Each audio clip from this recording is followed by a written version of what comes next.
Welcome to the Real News Network. I'm Paul Jay in Washington. The stalemate continues in Libya.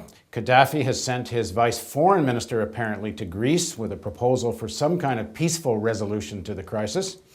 In the United States and in London, both capitals are seeing how they can take over, control, influence the outcome of this situation. And the people in Benghazi continue to demand rights. There are many forces at work here.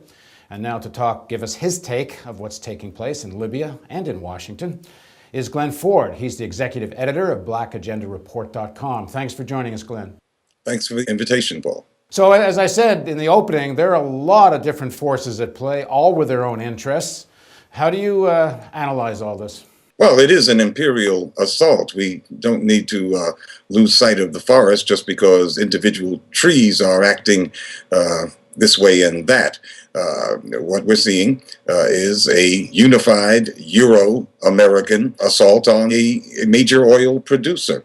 But the context must include what people are calling the Arab Spring, this Arab nationalist reawakening. And that had Washington and all the smaller imperial capitals very, very confused and off balance. They desperately wanted to find some way that they could appropriate to themselves some part of the Arab reawakening. Libya has provided that opportunity to them, or they have provided themselves with the opportunity to somehow identify with a rising Arab nationalist forces, which they will, of course, call democratic, even though if they come to power in Libya, it will be by force of United States and European arms. It's a rather complicated situation. I mean, from reports we understand from Benghazi, including people who worked for us in Benghazi, the initial uprising seemed to be part of the uprisings across the Arab world. There are, of course, many elements involved in this uprising, as there were in Egypt and other places, and everybody's got their finger in it, trying to influence it. But the mass participation in Benghazi, to all the eyewitness reports we have, was a spontaneous uprising, as were the others in Egypt and Tunisia. That doesn't discount the way there may be attempts to hijack it, both in terms of the leadership of that movement and, of course, the US and Europe. Is it not more complicated than simply an assault on Libya? The U.S. and European role is not complicated. I'm not suggesting it is. I don't think they act for any reasons other than what they say they do, their own national interest. Right. But it must be restated and stated over and over again. The character of the American and European action is an armed assault on a sovereign country with the purpose of regime change. That's clear. In terms of the internal dynamics in Libya, certainly there is indigenous, democratic-minded opposition to the Gaddafi regime. How could there not be after 40 years of rule? Certainly also, that part of the country is the center of Islamist political activity. And the 1996 rebellion was heavily Islamist in its political orientation. Gaddafi executed about 1,000 prisoners caught in the course of putting down that rebellion. And all of those prisoners had families, and they all belonged to tribes, and so there's no question that there was bad blood between Gaddafi and people in Benghazi and that area. There is a difference from the outset between this uprising and in Egypt and Tunisia. This uprising turned violent and military in nature almost immediately. In the first few days, we saw, and the New York Times Magazine has confirmed this, and the Globe and Mail have confirmed it. Hang on for a second. The leader of Hezbollah, Nasrallah, he says the reason that happened because of the viciousness with which Gaddafi attacked the demonstrators and protesters in Benghazi. And he actually came out with a statement, Hezbollah, unless people think Hezbollah's become a propaganda organ for the US. Nasrallah actually came out with a specific statement defending the uprising in Benghazi. Yeah, and the demonstrators were attacked viciously in Tunisia and viciously in Egypt, and they're being attacked viciously right now in Yemen with huge loss of life. They were attacked viciously in Bahrain.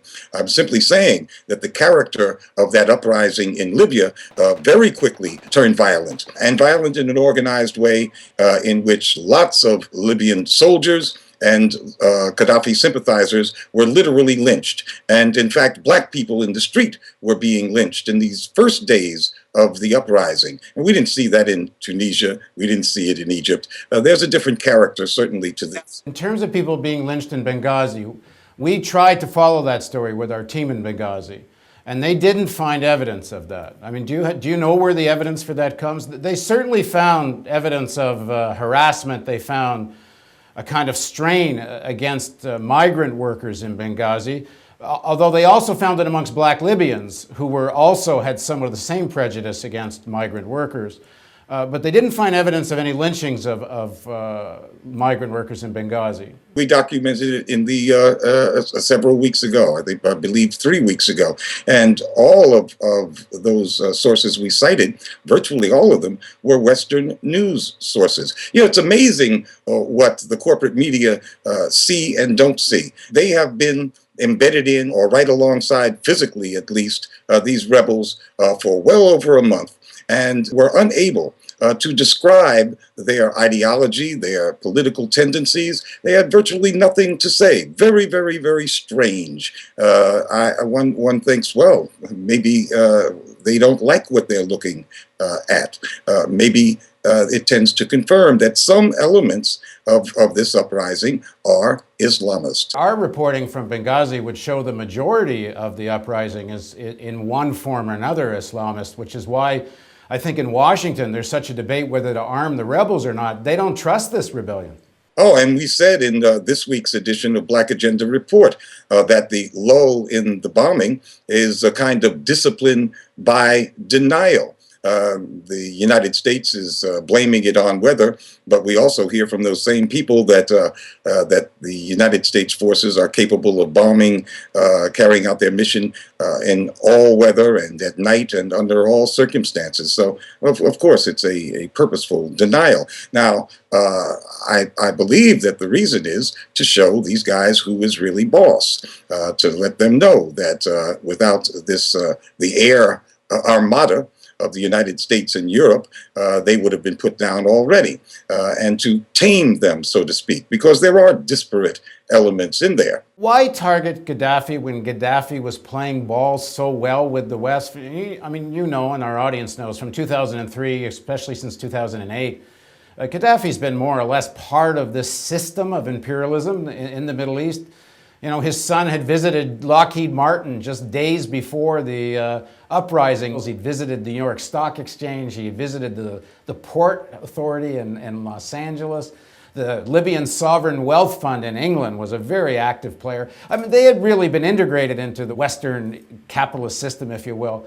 So why target a dictator you know and unleash a Pandora's box of a popular uprising you don't know?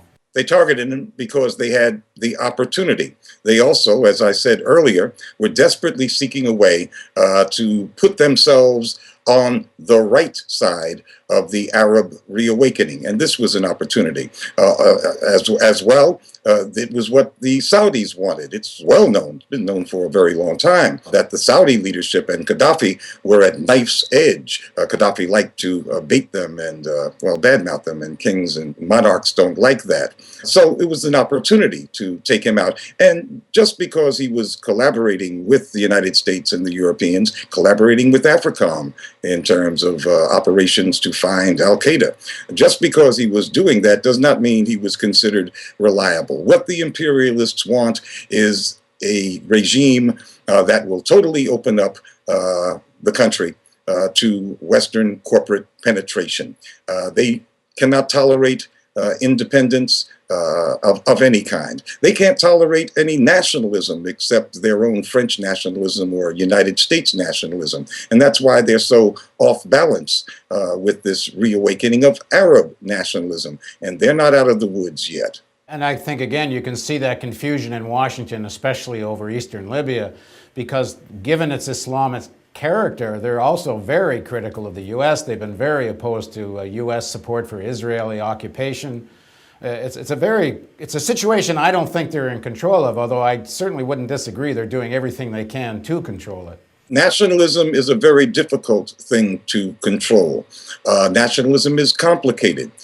Many varieties, strains of Arab nationalism are also quite caught up in Islamist thought, just as white American nationalism is infused with with Christian kinds of ideologies.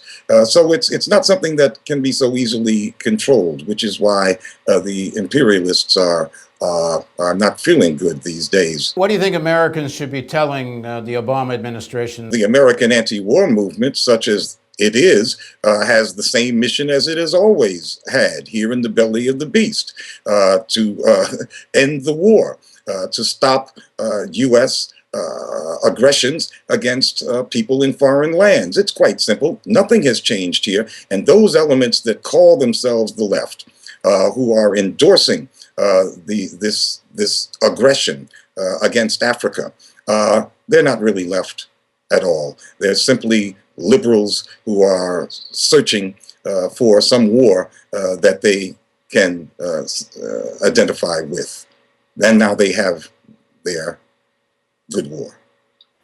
We'll get one of them on, and we'll have you take them on one-on-one. And I think it's an important debate to have. Thanks for joining us, Glenn. Thank you, Paul. And thank you for joining us on the Real News Network.